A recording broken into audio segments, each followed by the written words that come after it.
Mesdames, Messieurs, bonjour. Très heureuse de vous retrouver. Bienvenue dans cette édition du 15h. Voici les titres qui seront développés dans ce journal. La célébration en grande pompe ce matin au Palais du Peuple pour la journée internationale de la femme en présence du chef de l'État, son Excellence Ismaïl Omar Guelleh, et la proclamation des résultats définitifs pour les élections législatives de cette année. Bien sûr, vous suivrez les propos du président du Conseil constitutionnel et dans le monde, l'Union européenne qui répond aux menaces commerciales américaines.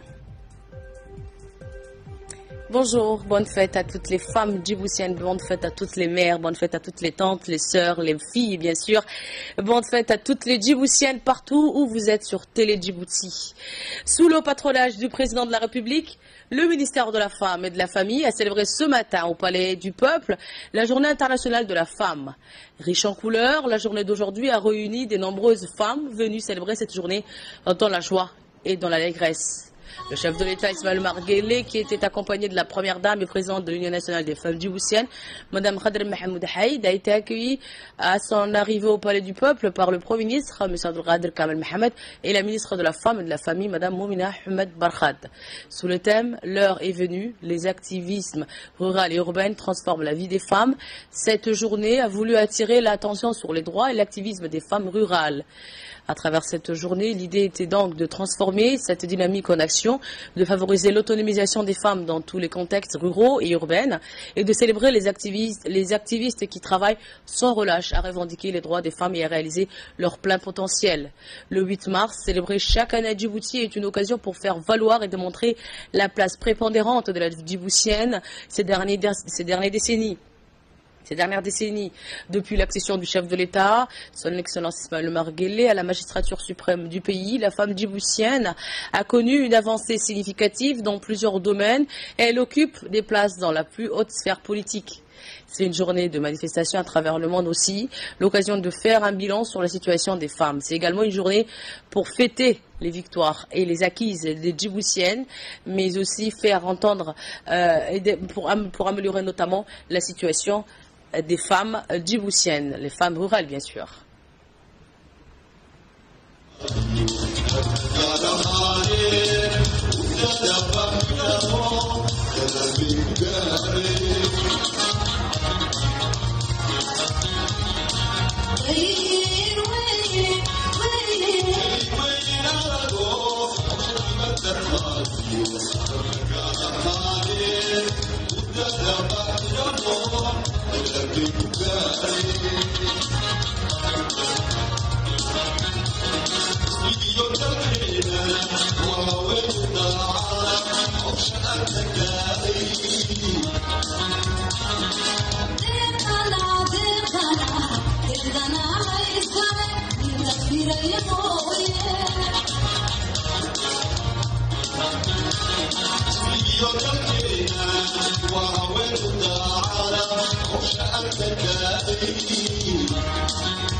Je vous propose à présent d'écouter tour à tour la représentante du PNUD à Djibouti, qui sera suivie bien sûr de la secrétaire générale de l'Union nationale des femmes djiboutiennes, Mme Fatouma.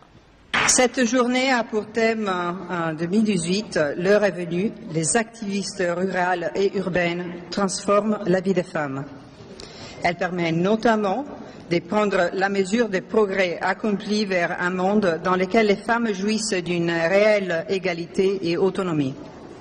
Elle nous donne aussi l'occasion de réaffirmer notre engagement commun à l'atteinte de cet objectif.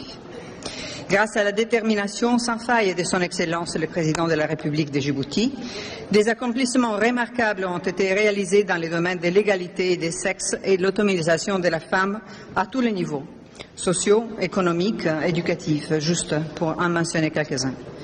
La dernière en date, comme vous le savez très bien, c'est la présence accrue dans les instances de la prise de décision, notamment au Parlement, avec plus de 25% de parlementaires féminines.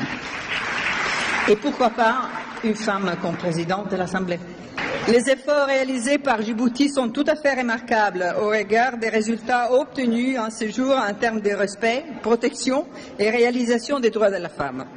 La mise en œuvre de la stratégie de croissance accélérée de la promotion de l'emploi constitue une grande opportunité à ce sens.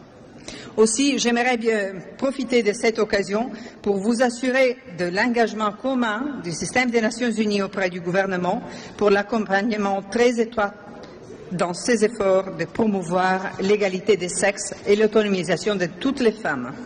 Dans notre pays, c'est le président de la République, son Excellence M. Ismail Omar Guelleh, qui a toujours porté ce mouvement en faveur de la femme djiboutienne.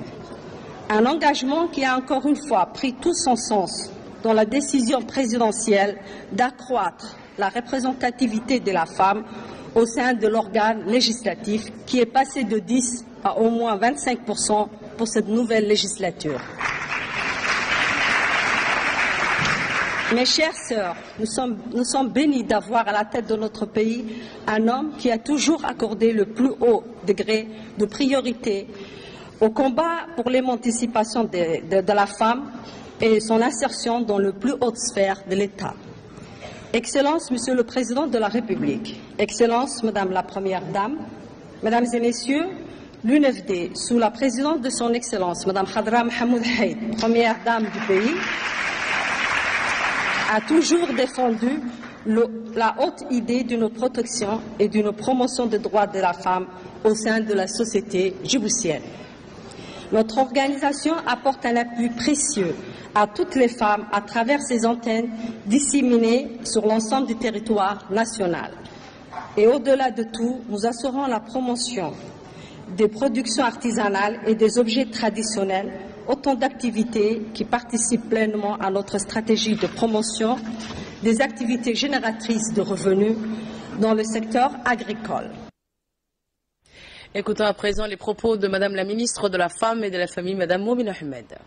Chaque année, à pareille période, la République de Djibouti, à l'instar du monde, commémore la journée internationale dédiée à la femme. Le 8 mars, plus qu'une tradition, la célébration de cet événement, mais concrétise la reconnaissance et le rôle et la place que la femme djiboutienne constitue dans un avenir radieux et promoteur. Oui, aujourd'hui, plus qu'un Djiboutien est convaincu que le développement humain durable ambitionné par notre pays sous le leadership du président de la République Ismail Omar Guelleh ne peut se faire qu'avec la concertation des femmes. La preuve la plus éclatante est l'augmentation de la représentation féminine au sein de l'Assemblée. Excellence, Monsieur le Président de la République, en effet, cette année, la célébration de la Journée internationale intervient dans un contexte particulier, marqué par l'élection législative où la femme djiboutienne a été honorée et par conséquent sera représentée à hauteur de 25% au sein de l'Assemblée nationale, soit 16 femmes députées sur 65 dans la 8e législature. Cette avancée démocratique, sans conséquent, résulte de votre volonté politique, Excellence. Encore une fois, avec cette décision courageuse que vous avez prise il y a quelques mois, vous avez brisé les barrières coutumières, institutionnelles au profit de la femme djiboutienne.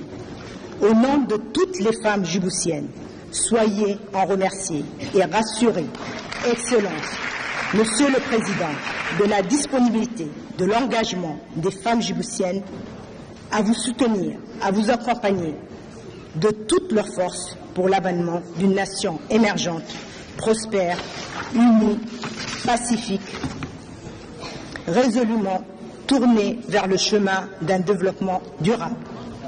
Aussi, je saisis cette heureuse opportunité que m'offre la célébration du 8 mars pour reconnaître et saluer les efforts inlassables ainsi que le soutien indéfectible de la Première Dame, présidente de l'UNFD, Madame Khadra Mahmoud Haïd, apporté à la cause féminine. Excellence, Madame la Première Dame, présidente de l'UNFD, votre concours a permis une avancée spectaculaire de nos consoeurs dans tous les domaines. Grand merci de la part de toutes les femmes djiboutiennes. Mesdames et messieurs, distingués invités, cette année, le thème retenu par la communauté internationale pour célébrer cette journée est « L'heure est venue, les activismes rural, urbains transforment la vie des femmes ». Le grand prix du chef de l'État correspond à ce thème retenu et il met en exergue la collaboration positive qui existe entre les activités des femmes et leur impact dans la société. Par ailleurs, le thème illustre la ferme volonté de promouvoir les activités tant économiques que sociales des femmes vivant dans les zones rurales et urbaines, lesquelles femmes qui, comme nous le savons, quelles que soient les difficultés, les circonstances, par leur ingéniosité, leur ténacité, font preuve de créativité pour sortir de la pauvreté et de la vulnérabilité. L'État, son Excellence Ismaël Omar Guelleh, a tenu à cette occasion, dans son intervention, rappeler les avancées enregistrées en faveur de la femme djiboutienne. Je propose d'écouter son discours également. Bismillahirrahmanirrahim. Alhamdulillah, assalatu wassalamu ala rasulillah sallallahu alayhi wa sallam. Mesdames et messieurs, mes chers compatriotes, je suis heureux de célébrer avec vous cette importante journée dédiée aux femmes. De l'urgence qui a conduit en 1977 les Nations Unies à instaurer officiellement cette journée internationale pour les droits de la femme, à la revendication pour la citoyenneté politique, civique, économique, en passant par le droit à la dignité, à l'émancipation et à l'égalité hommes-femmes, promus à travers les objectifs du millénaire, on mesure, malgré les avancées et les victoires, que la liste des réclamations est longue et que beaucoup reste à faire. Cette année encore, le thème international « L'heure est venue ». Les activismes ruraux et urbains transforment la vie des femmes, renvoient à cette détermination affirmée à instaurer le changement. Il en appelle plus que jamais à la mobilisation et au militantisme de tous pour transformer partout la vie de nos femmes. Je sais qu'ils sont nombreux, celles et ceux qui pensent que la réflexion et l'action peuvent permettre aux femmes de trouver leur intérêt et le chemin de leur idéal. Nombreux sont également celles et ceux qui demeurent persuadés qu'un avenir plus équitable est possible. Certes, il reste beaucoup à faire, mais nous devons rester engagés dans cette ambition commune de réaliser les droits des femmes dans tous les domaines. Car les droits de la femme, plus que tous autres, constituent un projet de société. Aussi, la cause des femmes n'est pas seulement le combat des femmes, c'est celui de toute nation qui aspire à un développement durable et équitable. À cet égard, aucun pays ne saurait intégrer le cercle des pays émergents en laissant en marge la frange la plus importante de sa population. C'est pourquoi, à l'aube de cette nouvelle ère marquée par l'augmentation du nombre de femmes au sein de la représentation nationale, mon gouvernement réaffirme son engagement ferme et sa détermination inébranlable à continuer et amplifier les initiatives à leur côté. Déjà, à notre rythme, dans un contexte social et culturel qui nous est propre, nous n'épargnons aucun effort pour mettre en place une société juste et équitable, dans laquelle les inégalités entre les sexes s'estompent peu à peu. Il n'est un secret pour personne que l'autonomisation des femmes dans les domaines politiques, économiques et sociaux leur permet de réaliser leur potentiel et par conséquent constitue la meilleure garantie pour réduire la pauvreté. Qui œuvre inlassablement et parfois avec peu de moyens à faire bouger les lignes et améliorer substantiellement les conditions de vie des femmes et des jeunes filles de notre pays. Je voudrais rendre un hommage appuyé à l'Union nationale des femmes, fer de lance du mouvement féministe, saluer leur engagement et les encourager à poursuivre, à l'amplifier, car sans cette institution, la cause féminine n'aurait pu connaître une évolution aussi heureuse dans notre pays. Aussi, je trouve curieux qu'une institution, l'une des plus anciennes de ce pays, qui a fait autant ses preuves, relève toujours du statut associatif, alors que son spectre d'action couvre largement celui des ONG. Je laisse ce débat ouvert. Bonne fête à toutes. C'est à cette occasion que des cadeaux exceptionnels ont été remis par le ministère de la Femme au chef de l'État, son Excellence Ismaël Omar Guelleh, et à la première dame du pays et présidente de l'Union nationale des femmes djiboutiennes, Madame Khadra Mahmoud Haïd. C'est des cadeaux, c'est une première pour le ministère d'offrir à la première dame et au président de la République des cadeaux, vu que c'est eux qui offrent généralement tous les 8 mars des cadeaux aux lauréates et aux personnes qui gagne le Grand Prix du chef de l'État. Donc, cette année, c'était une exception faite par le ministère de la Femme et de la Famille.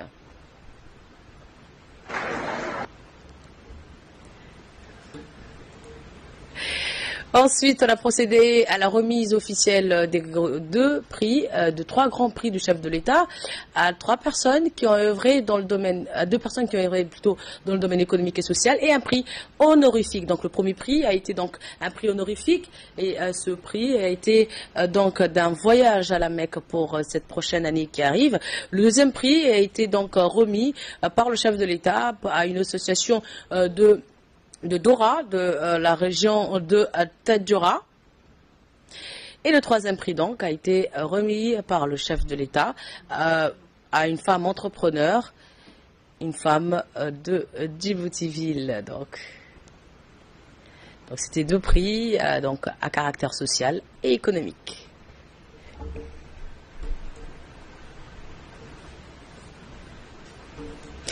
Et pour nous en parler plus de cette journée du 8 mars, à mes côtés, j'ai Madame Yasmine, qui est la secrétaire générale du ministère de la Femme et de la Famille. Bonjour Madame. Bonjour Madame Choukri. Merci d'avoir accepté notre invitation sur ce plateau. C'est moi qui vous remercie. Ma première question va donc être, et bonne fête encore une fois. Merci, bonne fête à vous aussi et à toutes les femmes de Djibouti et du monde entier. Merci. Donc, question simple, qu'est-ce qui caractérise ce 8 mars pour vous par rapport aux précédentes années, Madame Yasmine? Vous savez, cette année, la célébration de cette journée, la journée internationale de la femme, coïncide avec une avancée très forte de notre pays.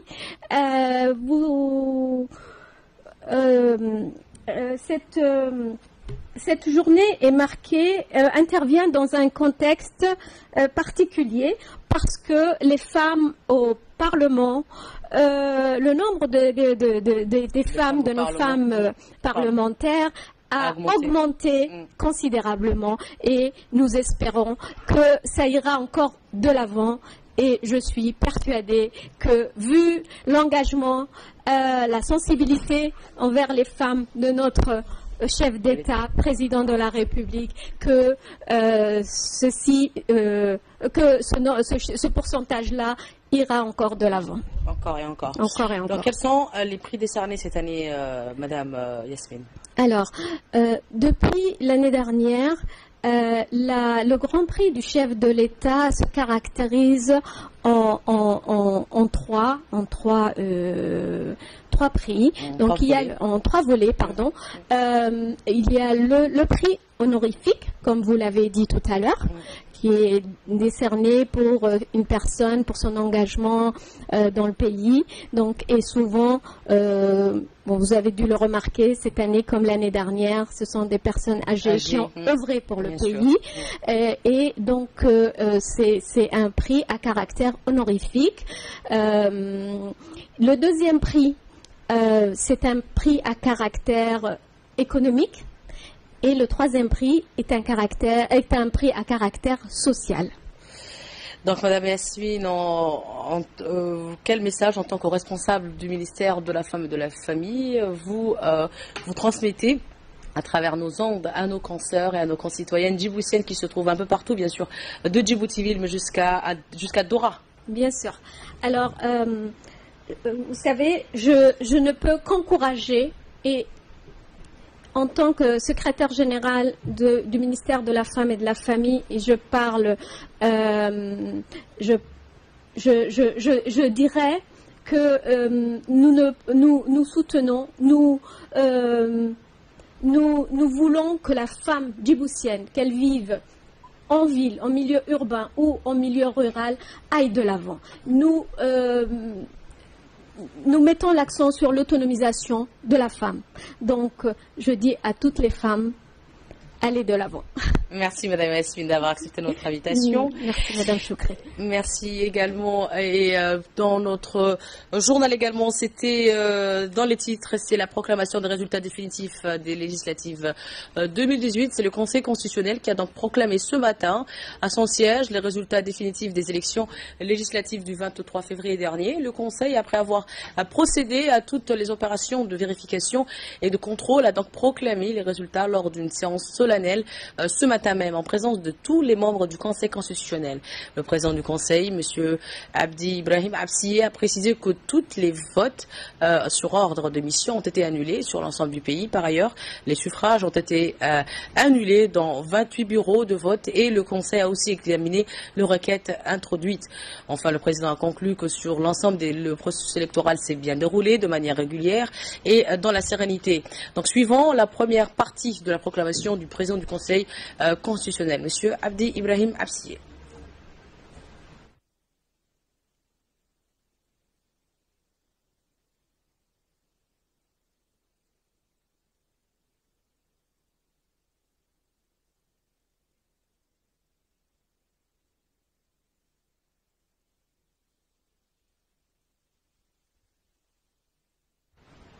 Donc, le président du Conseil constitutionnel a donné les résultats définitifs dans les régions également de l'intérieur du pays, mais aussi de Djibouti-Ville.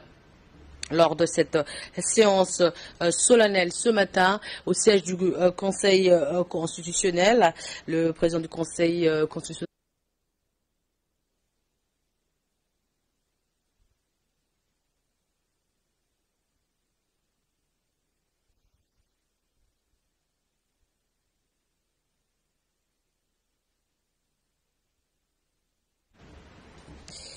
Le Conseil, après avoir procédé à toutes les opérations donc de vérification et de contrôle, a proclamé donc les résultats des élections législatives 2018 du 23 février dernier.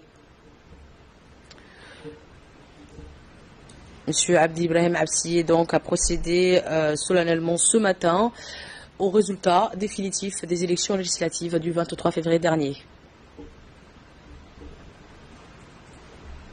Donc, nous y reviendrons sur cette déclaration du président du Conseil constitutionnel dans nos prochaines éditions. Le Premier ministre, M. Abdelkader Kamel Mohamed, a reçu ce matin le président du Parlement panafricain, Roger Nkodo Deng. L'hôte du Parlement panafricain a été introduit chez le Premier ministre par le président de l'Assemblée nationale, Mohamed Ali Ahmed, et le ministre de la Défense chargé des relations avec le Parlement, Ali Hassan Bahdon. Les membres djiboutiens du Parlement panafricain, à sa tête, Safia Elmi, au poste de vice-présidente, ont pris part également à cette rencontre. Le président du Parlement, Roger Nkodo Deng, a remercié le Premier ministre pour son accueil. Il a exprimé sa joie d'être à Djibouti comme étant le sien. Il a loué le travail des parlementaires panafricains qui font, a-t-il dit, un travail remarquable dans le domaine de finances et de la question des genres. Il a par ailleurs félicité le gouvernement djiboutien du bon déroulement des élections législatives qui sont passées dans le calme et dans la transparence. Il a aussi plaidé pour la mise en place d'une législation africaine dans le domaine du changement climatique et la lutte contre le terrorisme. Il a enfin il a également discuté, la discussion a également porté sur la ratification du protocole de Malabo que la République de Djibouti doit effectuer très prochainement. De ce côté, le Premier ministre, M. Abdelkader Kamel Mohamed, a indiqué que les pays africains doivent faire un front commun dans le domaine de la lutte contre le terrorisme, le changement climatique, qui dépasse, a-t-il dit aujourd'hui, les frontières des pays. Nous devons unir nos efforts pour en outre donner les opportunités à la jeunesse africaine et au développement du continent, c'est qu'a indiqué le Premier ministre. Enfin, il a assuré à son hôte de la suite à donner sur la ratification du protocole de Malabo une fois que le contenu soit examiné par la partie djiboutienne. Il a également souhaité un bon séjour à son hôte dans notre pays. Le ministre plutôt de la Justice et des Affaires pénitentiaires chargé des droits de l'homme, Momin Ahmed Cheikh, a reçu également dans la matinée le président du Parlement panafricain, le député, son honorable Roger Nkodo Deng, qui effectue donc une visite de travail à Djibouti.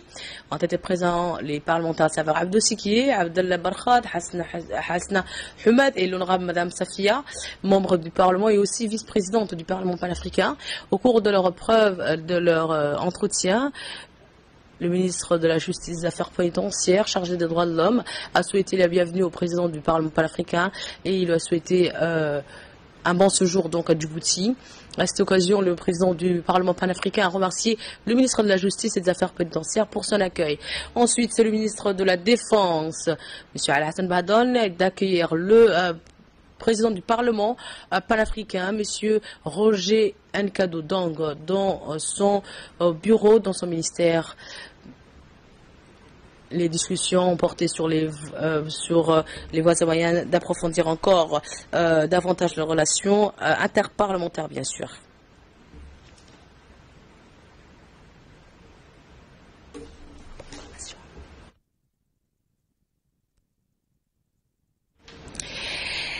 Et le Conseil constitutionnel, nous allons revenir sur la proclamation, bien sûr, des résultats définitifs ce matin par le Conseil constitutionnel qui a proclamé donc ce matin à son siège les résultats définitifs des élections législatives du 23 février 2018. Je vous propose d'écouter les propos du président du Conseil constitutionnel, M. Abdi Ibrahim Absiye.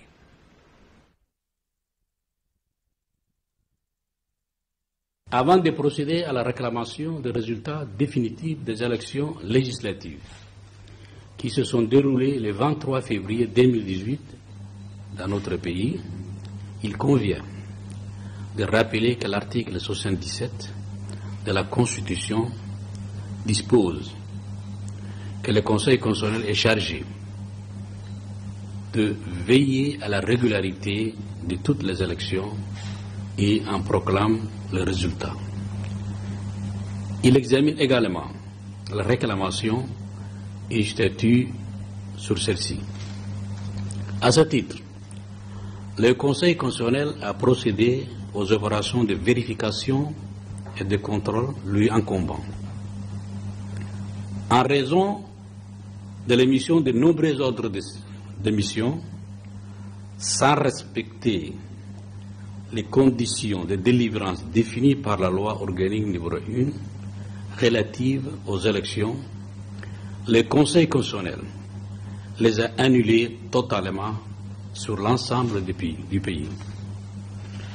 Suite à la constatation d'irrégularité de 28 bureaux sur 469 bureaux, le Conseil constitutionnel a annulé 8 585 suffrages exprimés, soit 7,16% du total de suffrages. Cela signifie que dans l'ensemble, le processus électoral s'est déroulé de manière régulière et dans les célérités.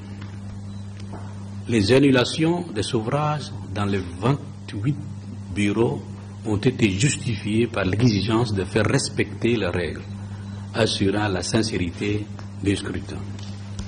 À sa qualité de juge de contentieux des élections, le Conseil constitutionnel a examiné et statué 2 requêtes introduites respectivement par les candidats tête de liste de parti ARD avant les scrutins du 23 février 2018 et du parti CDU durant la période de recours de 10 jours suivant la proclamation des résultats provisoires du ministère de l'Intérieur.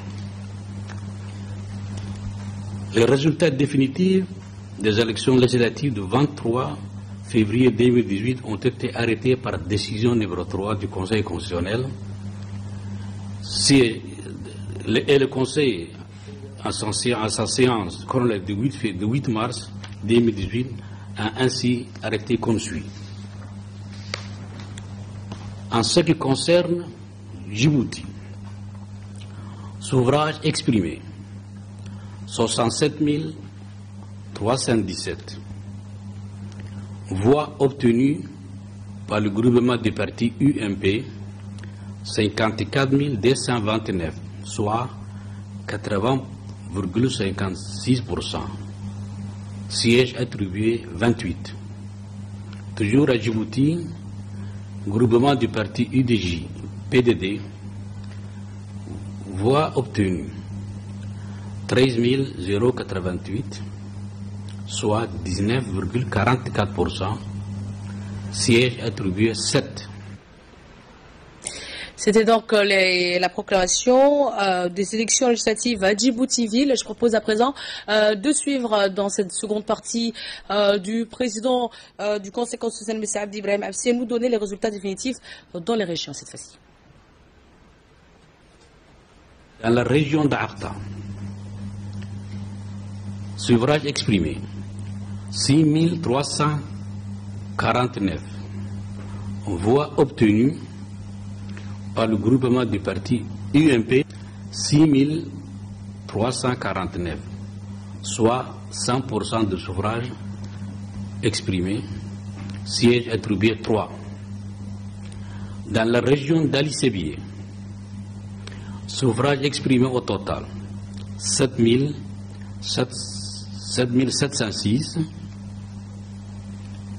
voix obtenues par les candidats UMP 6 895, soit 89,48%.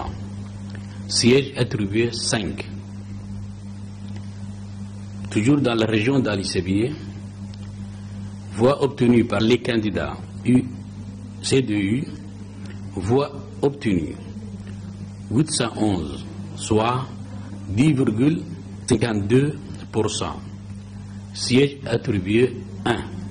Dans la région de Likil, suffrages exprimés 16 992, voix obtenues par les candidats UMP 16 992, soit 100% des suffrages exprimés, sièges attribués 11. Dans la région de Tejora, suffrages exprimés 13 193 voix, voix obtenues par les candidats de l'UMP 12 509, soit 94,82, sièges attribués 6. Toujours dans la région de Tejora, voix obtenues par les candidats ARD 684, soit 5,18%, siège attribué 0. Et enfin, dans la région d'Obok, suffrage exprimé 8304, voix obtenues par les candidats UMP 8304, soit 100% de suffrage exprimé, siège attribué 4.